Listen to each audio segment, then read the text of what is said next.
Social मीडियावर एक video सध्या तुफान व्हायरल होतोय। हा व्हिडिओ पाहून तुमच्या देखील अंगावर काटा येईल आणि या व्यवस्थेबद्दल तुमच्या देखील मनात प्रचंड संताप निर्माण होईल। कडाक्याची थंडी आहे, पाऊस नाहीये, तरी देशाच्या राजधानीत एक पत्रकार गुडघाभर गटाराच्या पाण्यात उभा राहून तिथल्या लोकांच्या वेदना जगासमोर मांडतोय। हे पत्रकार आहेत शरद शर्मा आणि त्यांनी केलेलं हे रिपोर्टिंग आज संपूर्ण देशात चर्चेचा विषय ठरलाय। एकीकडे आपण अवघ्या 2 ते 3 दिवसावर 26 जानेवारी म्हणजे प्रजासत्ताक दिन साजरा करण्याची तयारी करतोय।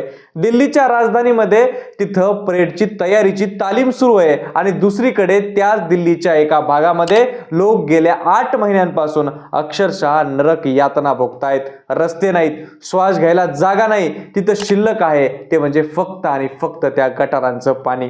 दिल्लीत आता भाजपचं सरकार आहे, केंद्रातही भाजप आहे, मग हे डबल इंजिन सरकार या लोकांच्या नशीब आलेला हा नरक का रोखू शकलं नाही?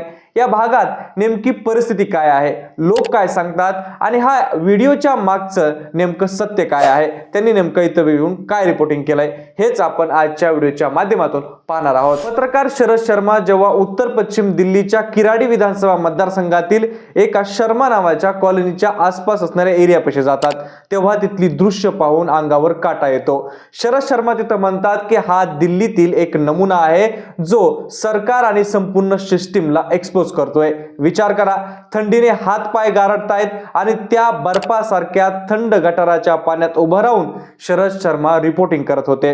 हे पाणी साधं पावसाचं पाणी नव्हतं, तर हे पाणी होतं लोकांच्या टॉयलेटमधून, सीवरमधून, सांडपाणीहून बॅग मारून रस्त्यावर आलेलं हे सांडपाणी होतं। जेव्हा 8 महिन्यांपासून हे रस्ते असे पाण्याखाली आहेत, तिथं रस्ता कोणता आणि नाली कोणती हे ओळखायला देखील कठीण झालंय।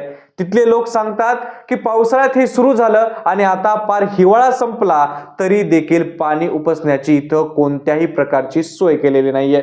या रिपोर्टिंग मध्ये शरद शर्मा जेव्हा तिथल्या एका महिलेशी बोलतात, तेव्हा तिथली ती महिला तिथली ती भीषण अवस्था सांगताना आपल्या काळजाला हात घालते। तिथली एक महिला रडत रडत सांगत आहे की आम्ही माणसं नाहीत का, आम्हाला मरण्यासाठी इथं सोडलं आहे का, आम्हाला यापेक्षा इथं विष देऊन टाका। या माऊलीचा हा टाहो ऐकून कोणाचाही काळीज पाजरेल। लोक सांगतात की त्यांच्या या लहान मुलाचे पाय या घाण पाण्यामुळे सडले आहेत।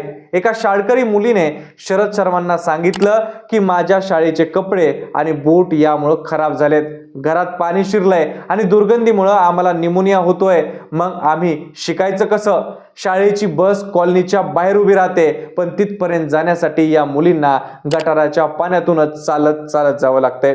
कित्येक मुलींची शाळा कित्येक महिन्यापासून या गटाराच्या पाण्यामुळे बुडली आहे, असं तिथली ती मुलगी सांगत होती। परिस्थिती इतकी विदारक आहे की हे सांगताना शरद शर्मा एका अशा तरुणाला दाखवतात की जो आपल्या हक्काचं घर सोडून भाड्यानं राहायला गेला होता। तो तरुण हतबल होऊन सांगतो की मी 3 लाख रुपये खर्च करून हे घर बांधलं, घरात मोठा ओटा केला, पण तरी देखील आतमध्ये पाणी शिरलं, आता संपूर्ण फर्निचर आणि संसार खराब झालाय आणि म्हणून आता घर सोडून जाणं हाच शेवटचा पर्याय माझ्या समोर उरलाय। केवळ तो एकच नाही, तर त्या गल्लीतील कित्येक लोकांची घरं ही आता विकायला काढली आहेत, पण हा नरक यातना बघून तिथं ती घरं विकत तरी कोण घेणार? तिथं कुणी विकत घ्यायला सुद्धा तयार नाही। आणखी एक धक्कादायक गोष्ट म्हणजे इथं आता सापांची भीती वाढते। तिथला एका आजीनं सांगितलं की या साचलेल्या घाण पाण्यामध्ये आता मोठे मोठे साप फिरताना दिसतायत आणि ते थेट आमच्या पलंगापर्यंत, आमच्या बेडपर्यंत पोहोचतायत। विचार करा, देशाच्या राजधानीत रात्री झोपताना तुम्हाला जर सापाची भीती बाळगावी लागत असेल तर तिथली परिस्थिती किती बिकट असेल। शरद शर्मा जेव्हा तिथल्या एका जनरल स्टोअर जवळ जातात, तेव्हा त्या जनरल स्टोअरचं वर्णन ते नरक जनरल स्टोअर असं करतात, म्हणजे कारण तिथे फक्त ग्राहक नव्हते, तर तिथे शिल्लक राहिली होती फक्त घाण आणि घाणच। आता आपण वळूया की तो यामध्ये नेमकं मूळ तांत्रिक कारण काय इथं पाणी साचण्याचं। तिथले रहिवासी असणारे ओम प्रकाश हे शरद शर्मांना सांगतात की ही बेकायदेशीर कॉलनी नाहीये, 1993 पासून लोक इथं राहतात आणि ही अप्रूव्ड म्हणजे ही अधिकृत कॉलनी आहे। मग असं असताना देखील या कॉलनीची ही अवस्था का? त्याचं कारण असं की या भागातील पाण्याचा निचरा ज्या मोकळ्या मैदानात व्हायचा, तिथं DDA म्हणजे दिल्ली डेव्हलपमेंट अथॉरिटी हिने काय केलंय तर मोठा कचरा आणि मलबा त्या जागी टाकायला सुरुवात केली। त्यामुळे पाण्याचा नैसर्गिक मार्ग तिथला बंद झाला आणि संपूर्ण पाणी एका कॉलनीमध्ये आलं आणि एका कॉलनीचंच एका चक्क डबक्यामध्ये रूपांतर झालं. आता आपण वळूया ते म्हणजे राजकीय मुद्द्यावर. दिल्ली सत्तापालट झाली आणि 27 वर्षानंतर भाजपनं दिल्ली सत्ता मिळवली आणि रेखा गुप्ता या मुख्यमंत्री झाल्या.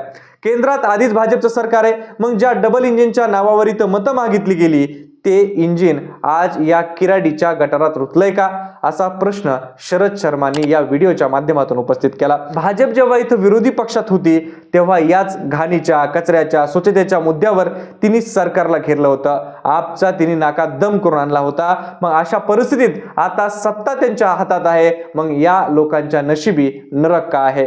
अवघ्या 2 दिवसावर प्रजासत्ताक दिन आलाय, राजपथावर परेड होईल, देश जगाला आपली ताकद दाखवेल, पण किराडीतील हे नागरिक त्याच तिरंगाकडे कोणत्या आशेने बघतील. पत्रकार शरद शर्मा यांनी ज्या प्रकारे तिथली रिपोर्टिंग केली आहे हा फक्त रिपोर्टिंगचा भाग नव्हता, तर तो आपल्या सडलेल्या व्यवस्थेचा आरसा आहे असं देखील म्हटलं जात आहे.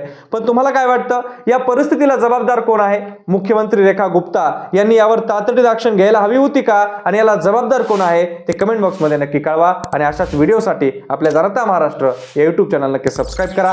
धन्यवाद.